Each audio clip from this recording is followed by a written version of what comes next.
Kita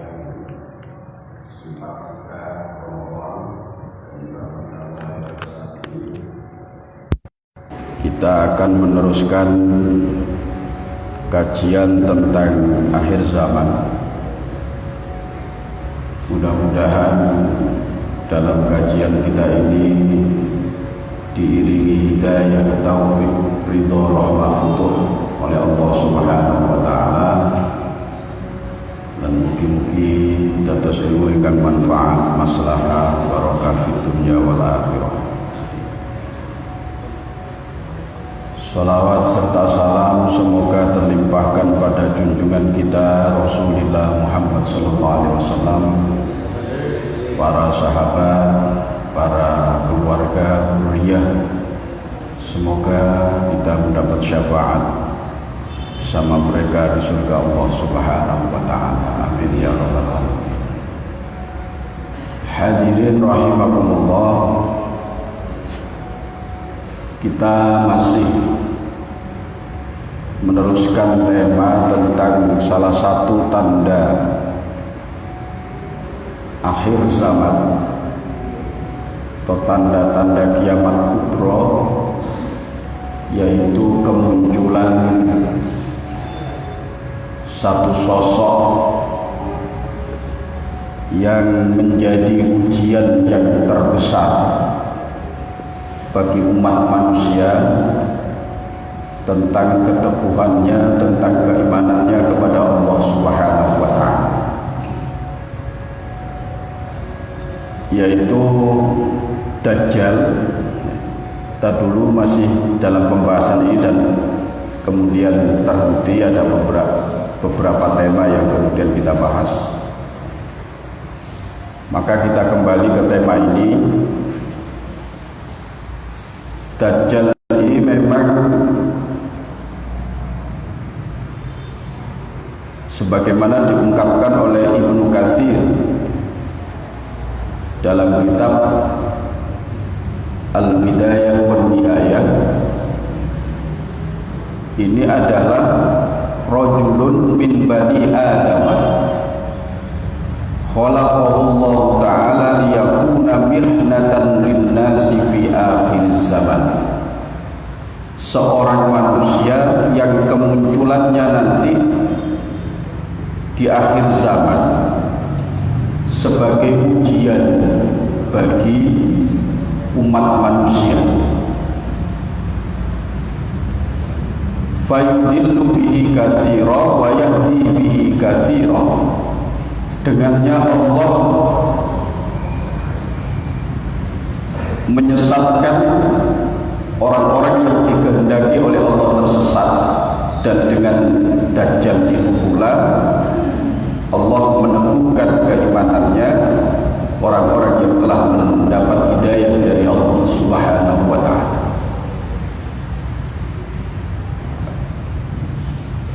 Sementara ulama yang lain, yaitu Al-Imam Ibnul Athir, mengatakan wa huwal ladzi sebagai Tuhan.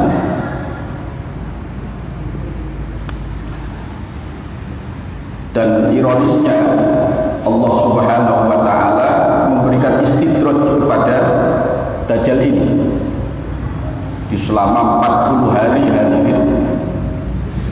Apapun permintaan Dajjal ini oleh Allah dikabulkan.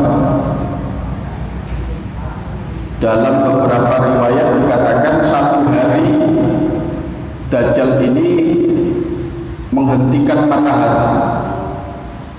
Jadi matahari tidak segera terbenam, mengalami masa siang yang begitu panjang, seakan-akan panjangnya siang hari itu selama 1 tahun. Kemudian hari kedua panjangnya seperti 1 bulan, hari ketiga seperti 1 minggu, dan hari-hari berikutnya seperti hari-hari biasa sebagaimana kita alami. Kalau demikian, masa munculnya Dajjal ini diperkirakan ya sekitar 1 tahun lebih. sebetulnya 40 hari, tapi karena Dajjal ini menghentikan matahari atas izin Allah tentunya, karena dalam 40 hari itu dia diberikan fasilitas oleh Allah apa saja yang dia inginkan dikabulkan Allah Subhanahu wa taala sebagai ujian bagi manusia. Mihnatan linnasi fi akhir zaman, kata Ibnu Katsir.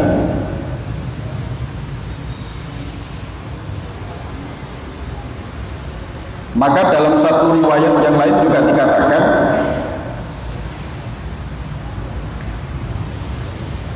tidak ada ujian yang lebih berat hadirin. Tidak ada ujian yang lebih berat yang dialami oleh umat manusia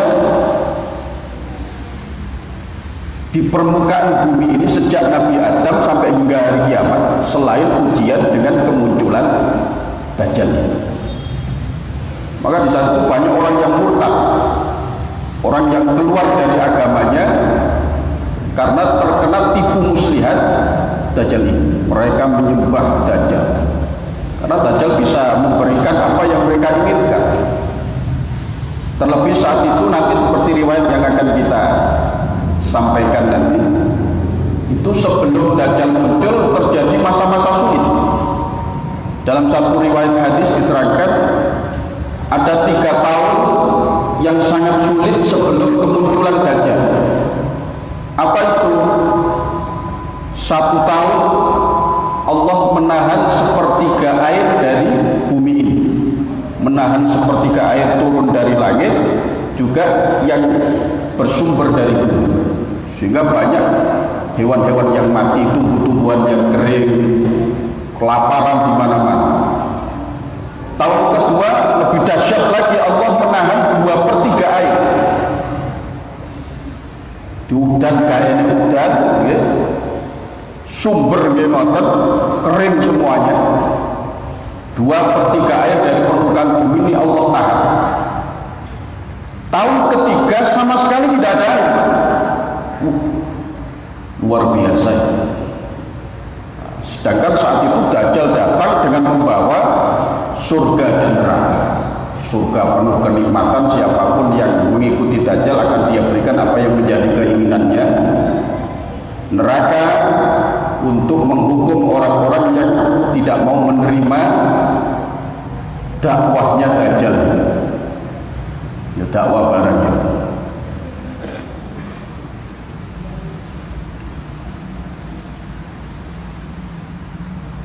Nah, yang pertama hari ini kita perlu tahu sebetulnya sopo saja nih Dajjal.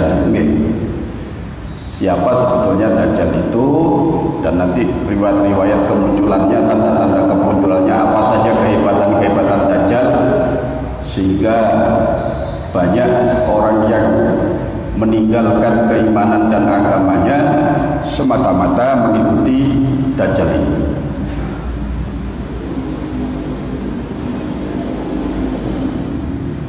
Menurut Syekh Muhammad Isa Daud dalam satu bukunya yang sudah diterjemah, ada terjemahannya, yaitu kemunculan Dajjal dari segitiga Bermuda,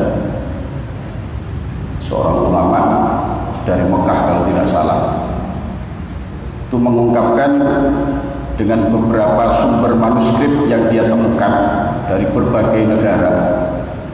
Ternyata Dajjal ini adalah manusia yang sudah sangat tua, 100 tahun lahirnya 100 tahun sebelum kelahiran Nabiullah Musa alaihissalam. Jadi Nabi Musa alaihissalam kita tahu masanya sudah begitu panjang, dengan Rasulullah saja panjang Nabi Musa ini. Rasulullah dengan Nabi Isa saja jedanya itu kalau tidak salah 600 tahun, belum lagi ditambah nabi-nabi sebelumnya sampai kepada Nabi. Nah, sedangkan dari masa Rasulullah ke kita ini sudah berapa? Ada 14 abad, 1443 ini. Hijriahnya 1443 itu kita dengan Rasulullah. Lah Rasulullah dengan Nabi Musa entah berapa tahun. Dan Dajjal itu lahir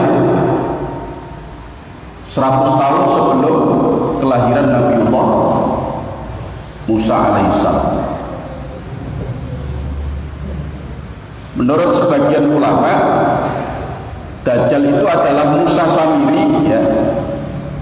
Seperti dalam surat Toha itu yang disebutkan sempat konfrontasi dengan Nabiullah Musa alaihissalam ketika Nabi Musa mendapatkan perintah Allah untuk menerima wahyu di Gunung Tursina, ya. Menerima wahyu di Gunung Tursina selama 40 hari. Bani Israel umat beliau tinggalkan, dan ketika beliau tinggalkan itu datang Musa Samiri.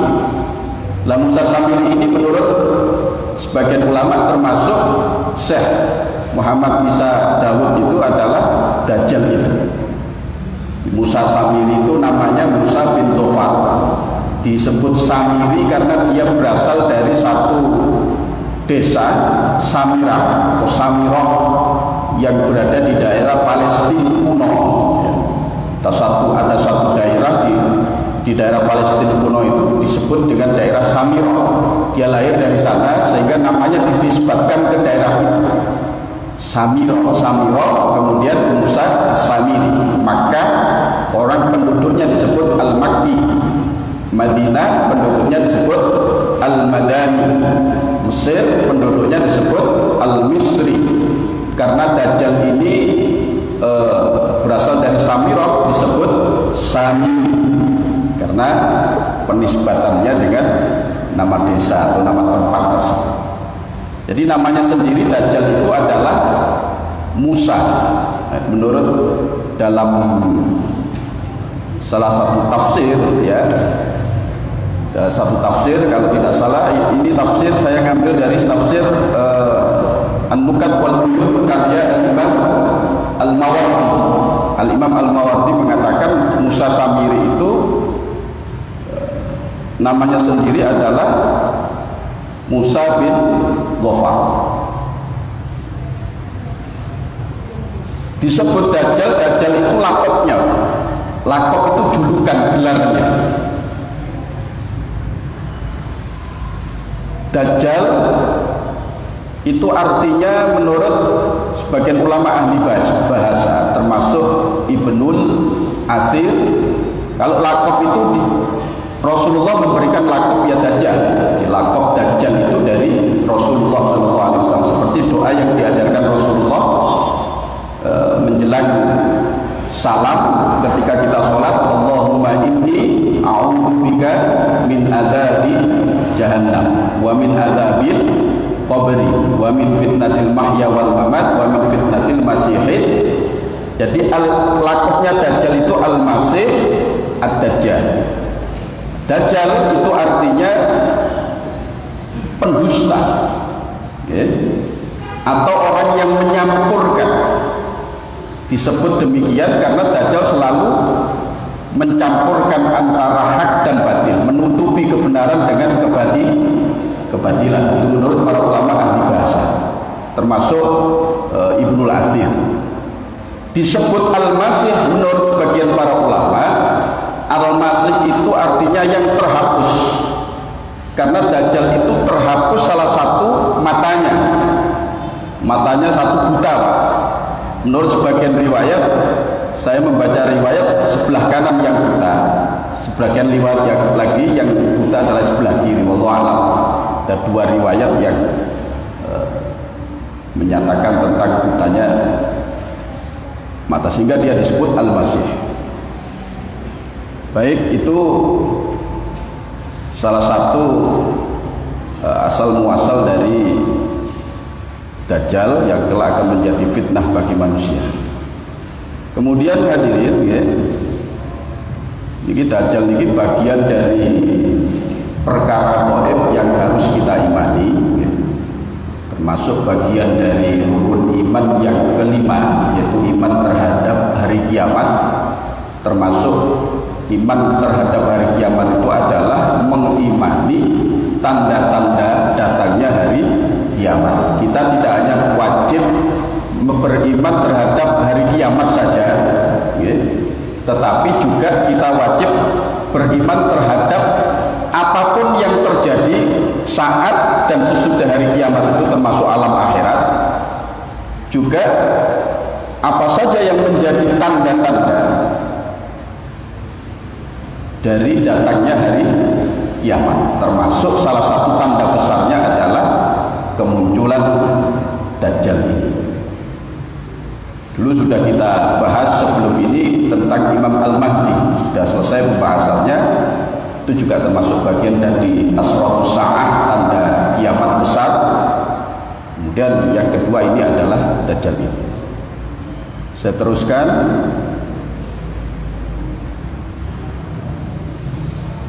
Dalam riwayat Abu Dawud, riwayat Imam At-Tirmidzi, Ibnu Hibban, dan beberapa riwayat yang lain, Rasulullah Shallallahu Alaihi Wasallam ini berpesan kepada kita semua, innahu lam yakun nabiyyun ba'da Nuhin illa waqad anzara dajjal qaumah wa inni undirukumuhu la'allahu yudrikuhu ba'du man qad ra'ani wa sami'a kalam. Rasulullah menyatakan, sungguhnya tidak ada nabi-nabi yang diutus setelah Nabi Nuh alaihissalam kecuali dia selalu mengingatkan umatnya tentang kemunculan Dajjal ini. Kok saking dahsyatnya, Pak. Ada satu riwayat menyatakan Dajjal datang kepada seseorang, dia menyatakan, saya adalah Tuhan kamu. Kalau memang Anda Tuhan kami, coba hidupkan orang tua saya yang sudah meninggal. Ternyata dihidupkan oleh Dajjal, datang orang tuanya. Wong tuanya ngomong nang tiang niku, ya bener iki pangeran, ikutilah dia. Padahal dia bukanlah orang tuanya yang sesungguhnya yang telah meninggal. Benten kali Nabi Isa itu menghidupkan orang mati. Memang orang matinya itu sendiri yang dihidupkan kembali oleh Allah, tapi Dajjal tidak. Dajjal menghidupkan orang mati, sebetulnya bukan orang matinya yang hidup, tapi ada setan yang membantu Dajjal niki wau, yang menyerupai orang mati itu sebagai tipu muslihat terhadap orang yang dikehendaki oleh Dajjal. Sehingga kemudian kok aneh-keanehan koyo ngoten, kesaktiane Dajjal koyo ngoten. Lewat di daerah yang tandus, hijau, langsung hijau saat itu juga. Turun hujan saat itu juga.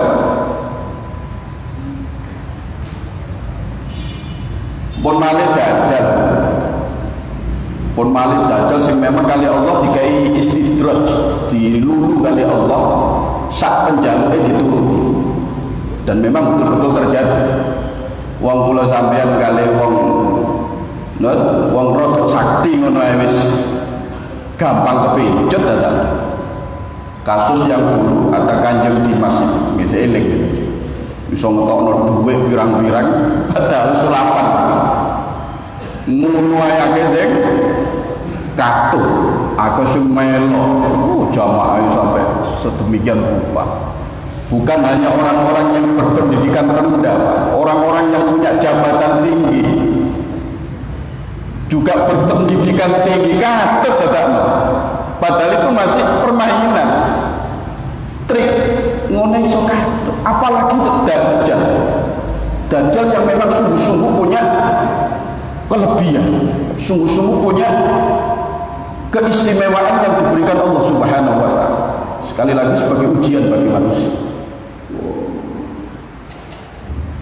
Lek dikai iman sing kokoh temenan karo Allah Subhanahu wa taala, akan banyak orang yang murtad nanti, menguap imannya, menguap keyakinannya, katut nang ngene Dajjal. Makanya Rasulullah sallallahu alaihi wasallam di salah satu riwayat nanti itu berpesan, Kalau kalian berhadapan dengan Dajjal, maka berlarilah. Wal yafironna ahadukum, larilah salah seorang dari kalian jika berhadapan dengan Dajjal, walaupun harus lari ke gunung-gunung. Kenapa? Karena tidak ada orang yang mampu berhadapan dengan Dajjal kecuali imannya akan menguap dari diri. Kita teruskan hadirin riwayat riwayat. Kemudian di sini ada sebuah riwayat, ya, yang bersumber dari Al-Imam At-Tabarani.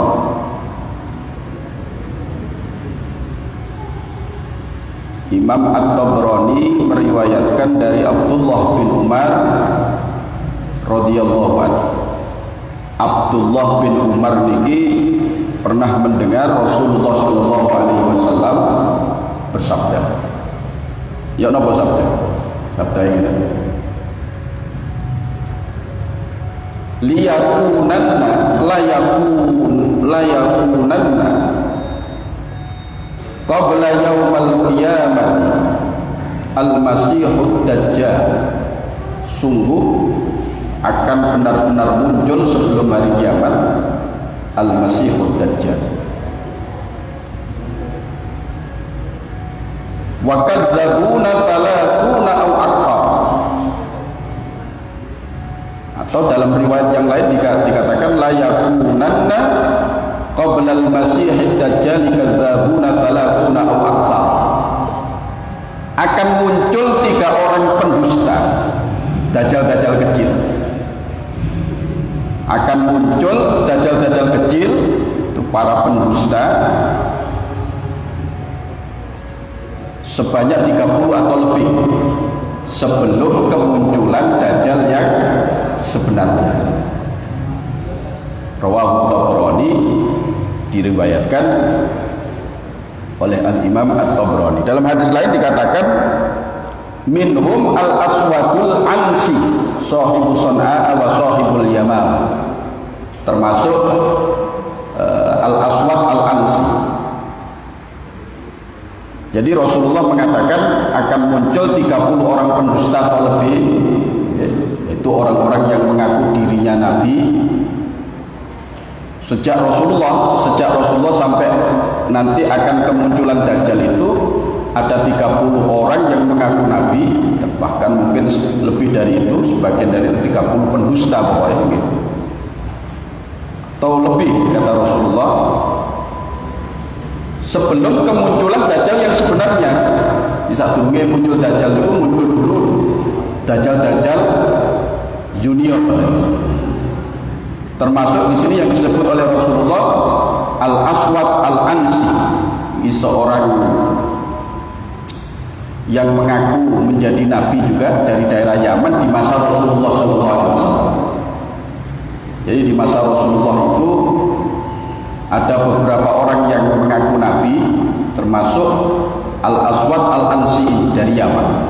Tapi kemudian dia 1 hari sebelum wafatnya Rasulullah SAW kemudian dia mati, terbunuh. Termasuk Musailamah al-Kadzab. Musailamah al-Kadzab ini mengaku nabi di masa Rasulullah SAW, tapi kemudian dia mati diperangi oleh Sayyidina Abu Bakar As-Siddiq, terkenal dalam perang Yamamah, di mana dalam perang ini banyak sahabat penghafal Quran yang mati, yang wafat, yang gugur. Kemudian Sayyidina Umar terinspirasi untuk membukukan, mengkodifikasikan Al-Quran. Itu karena salah satu sebabnya adalah ketika memerangi Musailamah al-Kadzab ini. Itu seorang yang mengaku seorang nabi dari daerah Yaman, dan akhirnya dia terbunuh oleh Al-Wahsy. Al-Wahsy ini orang dari Habasyah yang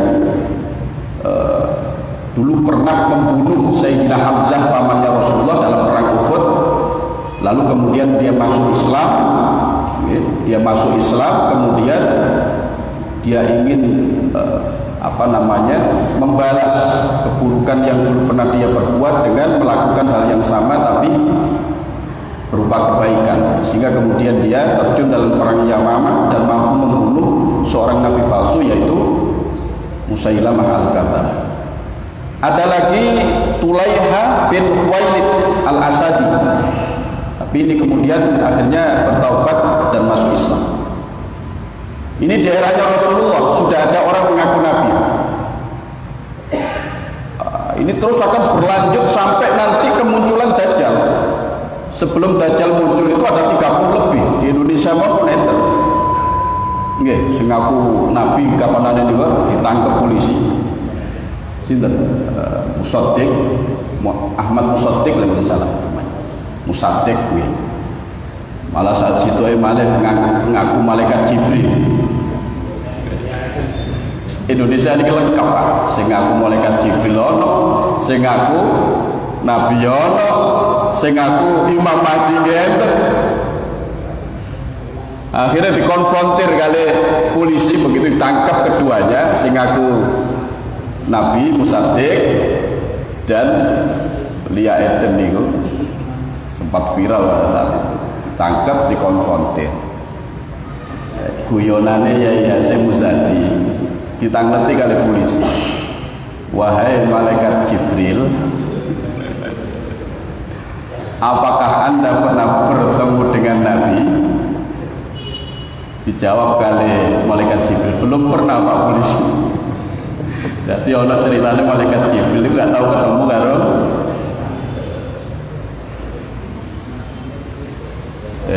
tokoh Indonesia. Dan itu entah itu yang keberapa Pak. Pokoknya terus Kanjeng Nabi ada 30 lebih. Ada 30 bahkan lebih. Orang-orang yang semacam itu yang akan keluar sebelum kemunculan Dajjal yang sesungguhnya.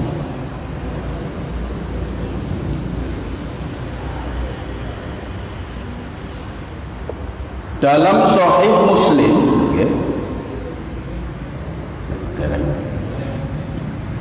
dalam Sahih Muslim, riwayat Fatimah binti Qais, salah seorang sahabat Rasulullah SAW. Ada sahabat Tamim Ad-Dari. Ada sahabat Tamim Ad-Dari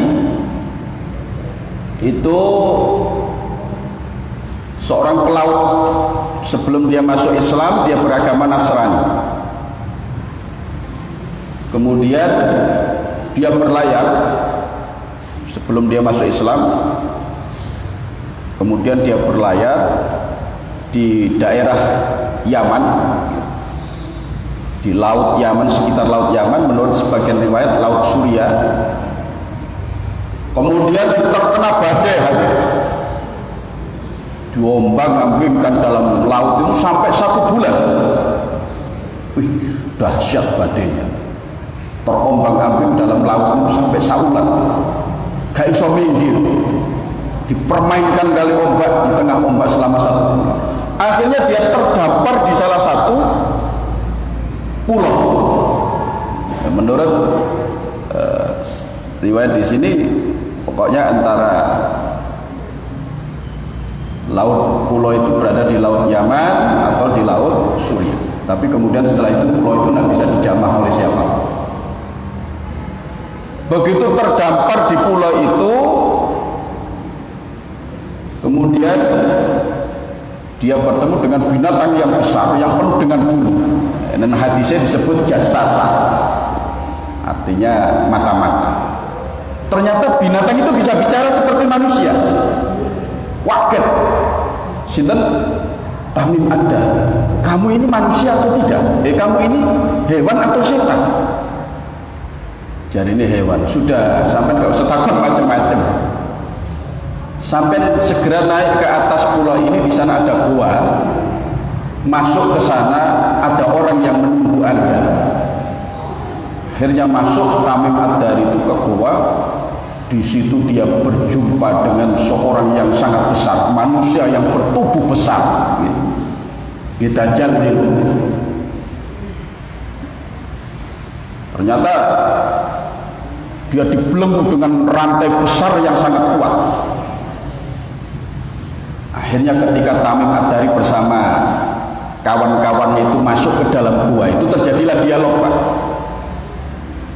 Terjadilah dialog dalam Sahih Muslim itu antara Dajjal ini benar-benar Dajjal nih, sosoknya memang sosok Dajjal, manusia yang besar, karena memang dia terlahir sebelum Nabi Musa. Wong biyen niku gede. Nabi Musa itu dalam kitab Bada'i'uz Zuhur itu tingginya 10 dhira'. 10 dhira' itu kalau diasumsikan satu dhira'nya setengah meter, dhuwure Nabi Musa itu 5 meter. Sak pinten 5 meter, sak meken. Sak masjid niki. Katakan misalnya Dajjal itu padha kali Nabi Musa, atau bahkan mungkin lebih, soalnya lahirnya sebelum Nabi. Wong biyen niku dhuwur-dhuwur kemudian susut. Nabi Adam mawon dhuwurnya 60 dhira'. Nabi Adam itu 60 dhira'. 60 dhira' itu kalau satu dhira'nya setengah meter, pinten? 30 meter. Lho. Untune sak pira-pira.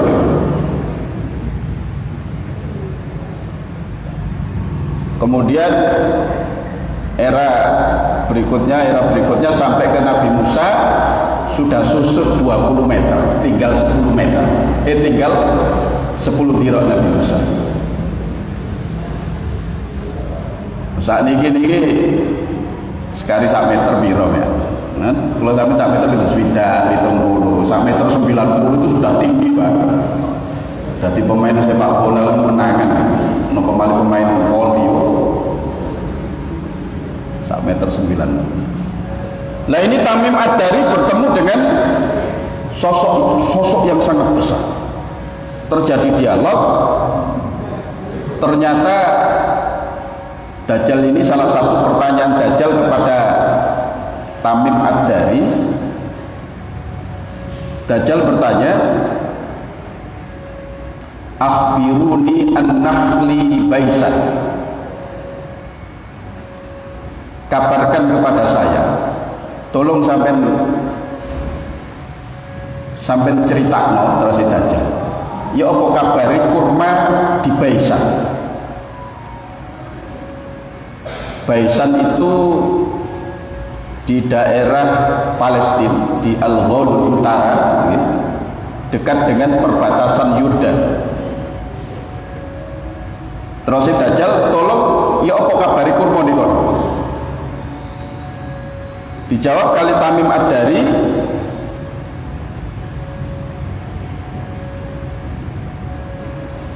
an ayyi syai'in sa'nuha tastakhbir, yang kamu tanyakan tentang apanya kurma Baisan. Dajjal kemudian berkata, as'alukum an nakhlihal yusmir. Qulna lahu na'am. Apakah kurma itu masih berbuah? Dijawab kali Tamim Ad-Dari, ya, kurma di Baisan, di kebun kurma Baisan itu kurmanya masih berbuah. Terus Tamim Ad-Dari, jari ini Dajjal delokna mari ngono, dia sudah tidak akan berbuah lagi. Saat kurma Baisan sudah tidak berbuah, itulah akan datang masa kemunculan Dajjal. Itu tanda pertama, tanda alam pertama. Saat ini jenengan browsing mau kurma di Baisan, ya ono boleh kabar. Kalau sudah tidak produktif, waduh nih guys, nguatir non. Yang kedua, Dajjal bertanya, akhbiruni an bukhairatit tabadiyah. Qulna an ayyi sya'niha tastahbir. Yang kedua, saya ingin tahu kabarnya tentang Danau Tiberias, Danau Tobaria. Danau Tobaria ini danau yang berada di antara Suriah dan Palestina, cuma sudah menjadi daerah kekuasaannya Israel sekarang. Ditangkutakan kali Tamim Ad-Dari. Apa yang Anda tanyakan? Apakah masih banyak airnya?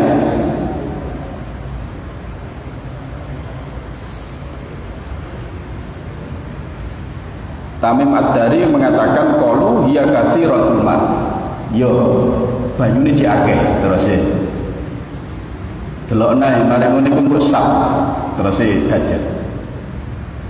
Maka ini tanda kedua akan kemunculan Dajjal. Ternyata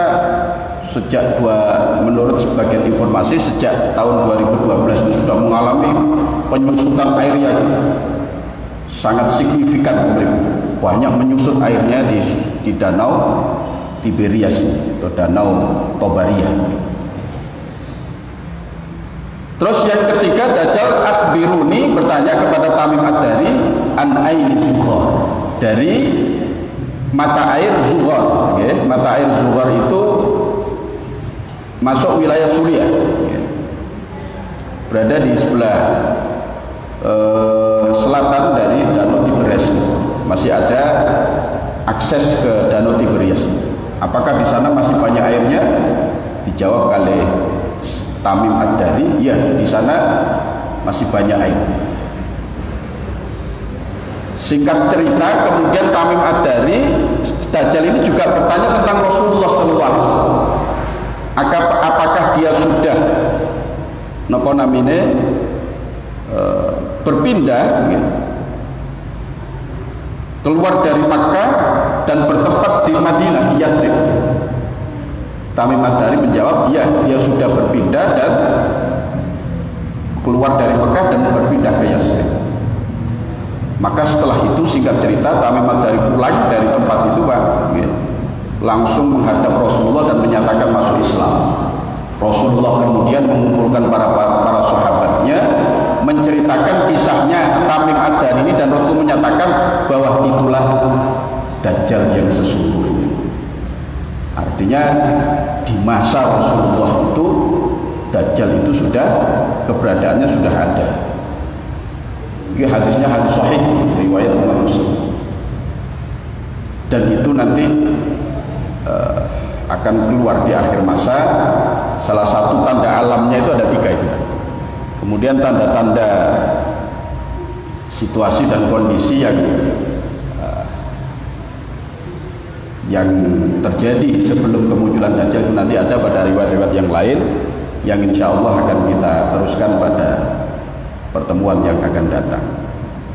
Ini panjang nih riwayatnya.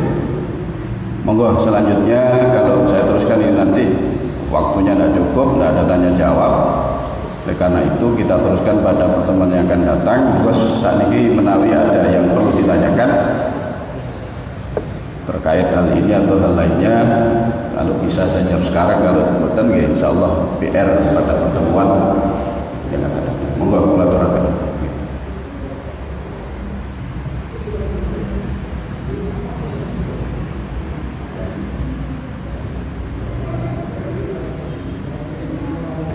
Enten tambah monggo. Nggih. Nggih, tenang napa.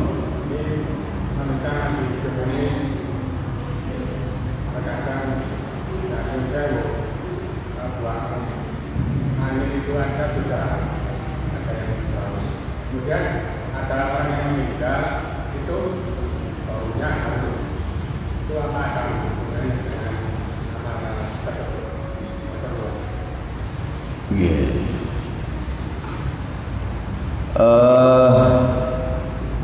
Yang diperintahkan kepada kita, apakah ada hubungannya dengan amal perbuatannya atau tidak? Kalau memang realitanya seperti itu, insya Allah ada amal baik yang pernah dia lakukan. Cuma wallahu alam, kita semua tidak tahu, itu rahasia dia dengan Allah Subhanahu wa taala. Tapi yang perlu kita catat adalah ketika kita menghadiri jenazah seorang muslim, kita menghadiri jenazah seorang muslim, apapun fenomena yang kita lihat, apapun fenomena yang kita lihat tatkala melakukan perawatan jenazah itu, kita wajib husnudzon kepada mayitnya. Jangan sampai ketika kita melihat hal-hal yang mungkin kurang menyenangkan, terus kemudian kita niki suudzon, wong mayit iki wong mokong iki bareng. Oh, mayit gak tepat iki mayit. Mboten angsal. Tetap kita wajib husnudzon dan tidak boleh menceritakan, Pak. Ketika kula sampean melihat fenomena yang kurang bagus terhadap mayit, kemudian ya cukup kita saja yang menyaksikan, bukan suatu cerita-cerita. Nah, ketika itu menyangkut hal-hal yang kurang baik, di pondok kali buka aibnya orang lain. Kita diperintahkan terkait dengan mayit itu hendaknya kita menyampaikan kebaikan-kebaikannya. Nah, kaya ngoten niku misalnya jenengan melihat fenomena yang bagus, nggih. Mayite mambune wangi, mayite ketok bersinar ganteng. Lah niku lek dicerita-critakno mboten masalah. Tapi kalau sebaliknya mboten oleh cerita. Wah, aku rumah itu mendelik. Lu anjane telat oleh nutup soalnya. Mayit itu kan ketika rohnya keluar, mata itu mengikuti arah roh keluar itu melihat ke atas. Makanya mayit itu mboten nang ditutup ngeten nggih ndelok dhuwure koyo mendelik. Tapi berhubung kula sampean mboten paham cerita itu kena rahasia ilahi, Pak. Matine mendelik. Yo ngopo yo mendelik wong anjen yo gak nang ditutup atine. Gak nang ditutup. Ini 2 jam dan mboten salah ya. 2 jam itu sudah kaku itu. Makanya begitu mayit meninggal langsung sunnah nang ditutup, niki ditaleni ben gak mengok. Terus niki sendakep niki nggih di napa namine? Nah, ditaleni sikile nggih ditaleni. Soale nggih lek sikile dijana buker ngeten 2 jam balik maneh ngeten nggih angel tenan. Jadi kalau sampai kalau hadir mai sunnah, kalau sampai kalau diberi informasi tetangga kita, teman kita, saudara kita dalam keadaan sakaratul maut, sunnah kita hadir, Pak. Sunnah kalau sampai ndongaaken, sunnah kalau sampai menuntun mayit itu untuk mengucapkan kalimat-kalimat thayyibah. Lek sik mampu mayite nafase sik dawa dulang la ilaha illallah, la ilaha illallah. Tapi lek senawak nafase napa namine pun sengol-sengol nggih, pun pendek-pendek niku, atau mayitnya sudah tidak mampu berbicara, cukup dibisikkan Allah, Allah, Allah. Itu meskipun dia tidak bisa merespon dengan lisannya, hatinya mendengar niku, hatinya mendengar.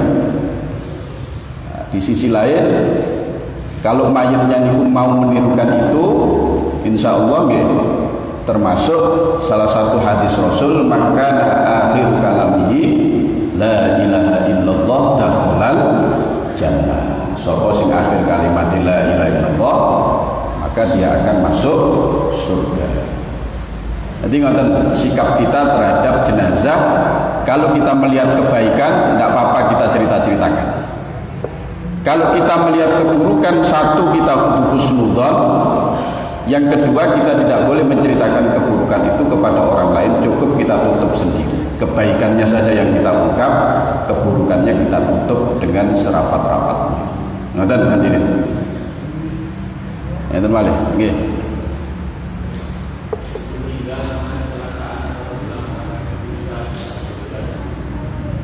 Ya. Ya napa? Oh, nggih. Nggih. Termasuk syahid akhirat. Nggih. Orang mati tenggelam, orang muslim lho nggih. Kok muslim mati tenggelam, mati terbakar, mati tertimbun nggih, mati tertimbun kena longsor atau tertimbun bangunan karena gempa, terus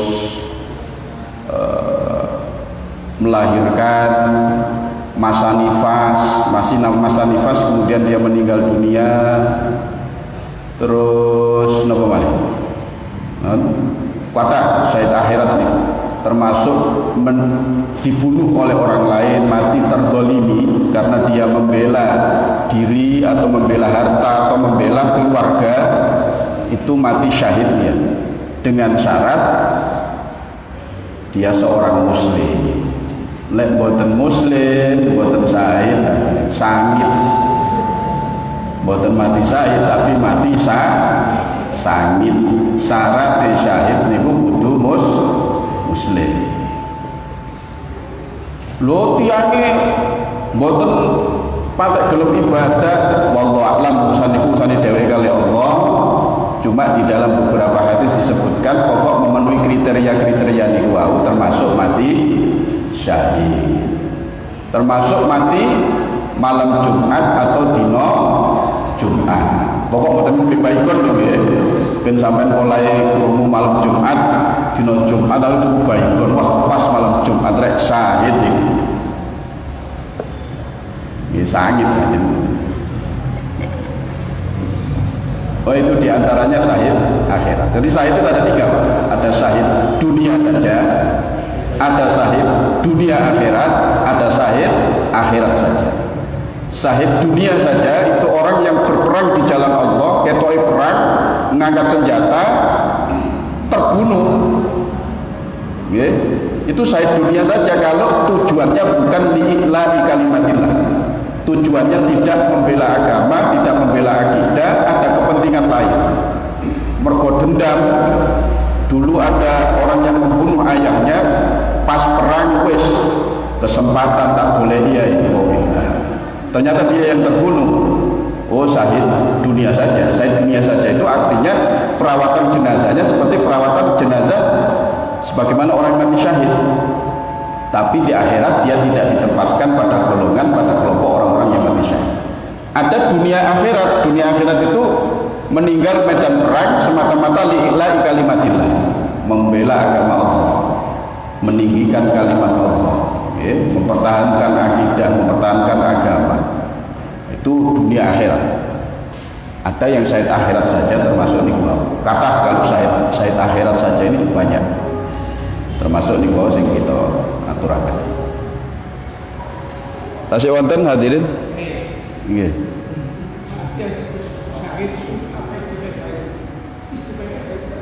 Istimewanya mboten kena siksa kubur.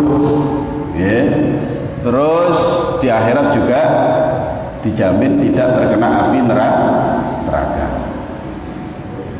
Sampai minta bisa Pak. Syahid itu diminta bisa. Misalnya ya Allah ya Rabbi kula nyuwun panjenengan pejahi hari Jumat atau hari malam Jumat. Kemudian almarhum al-maghfurlah ya Aziz Bayi nanti sebar ya. Ini kula ndonga ngoten. Kula cerita tentang kula piyambak. Kula niku lek ndonga Ustaz Lukman, kula niki nyuwun ten Allah dipejahi dinten Jumat. Ternyata betul beliau ketika hari Jumat sinau mau berangkat khutbah tertidur Pak, jam 10 itu tertidur, bunyai mboten wani buka. Begitu jam 11 dibuka ternyata pun mboten tangi. Dia wafat saat mutolaah mau berkhutbah. Jadi sampai gini, sakit dijawab atas almarhum Aziz Beni. Ya Allah ya Rabbi, kula nyuwun mugi banyak penjahit itu Jumat mawon ya. Cuma pun Jumat ngajeng Gusti. Bojo kula cino. Kredit kula cek kathah. Bae kuwatir kok Jumat ngarep. Ya mboten lek wayahe nggih. Dereng wayahe nggih. Ada.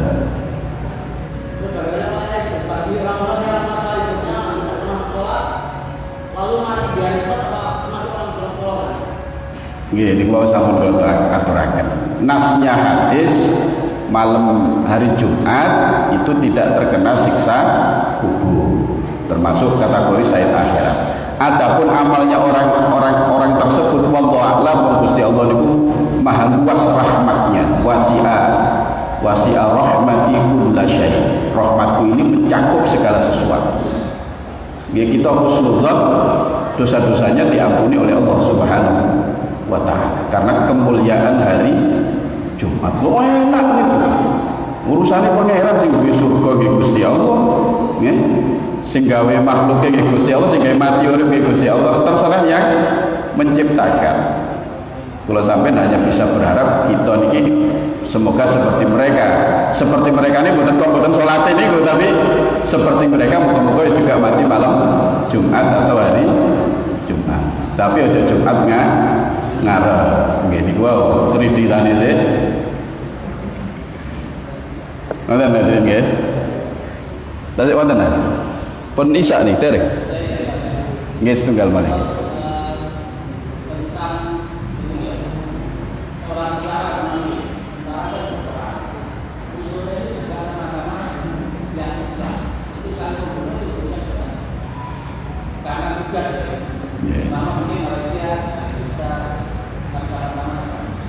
Sama juga dulu di eranya para sahabat juga terjadi seperti itu.